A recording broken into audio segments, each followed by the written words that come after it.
Donc le salarié touchait 2 465,80 €. Cette année, 1er janvier, le salarié donc a 175 € de moins et ne perçoit plus que 2 316,86 €.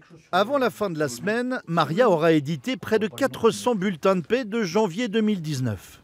Il y a plus de vérifications, parce qu'il faut être sûr que l'on ne fasse pas de bêtises, qu'on récupère bien le bon taux des bons salariés. Pour les salariés qui n'ont pas de taux, c'est qu'il faut qu'on applique une grille qui est transmise par l'administration fiscale, qui des fois ne reflète pas forcément la réalité. La plupart des entreprises sous-traitent aujourd'hui le calcul des salaires, un travail de plus en plus complexe.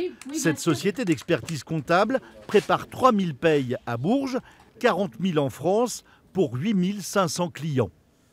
Ça va coincer peut-être là au moment de la réception des virements, parce que même si on a eu la phase test, c'est quand on reçoit sa fiche de paye et son net à payer que les choses vont peut-être bouger.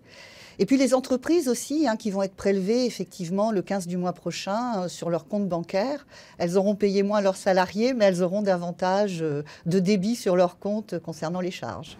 Et même si tout a été prévu pour que cela fonctionne, tous les gestionnaires de paie seront là vendredi pour répondre aux appels des clients et de leurs salariés en cas de problème. Je rappelle que le prélèvement à la source, c'est un prélèvement, c'est un acompte.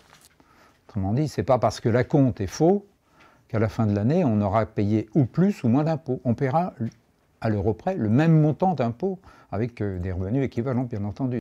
Si le salarié n'est pas d'accord avec son taux d'imposition, il va se tourner vers son employeur, qui se tournera vers l'expert comptable, alors que ces derniers ne pourront rien changer au problème. Les seuls maîtres à bord sont les services fiscaux.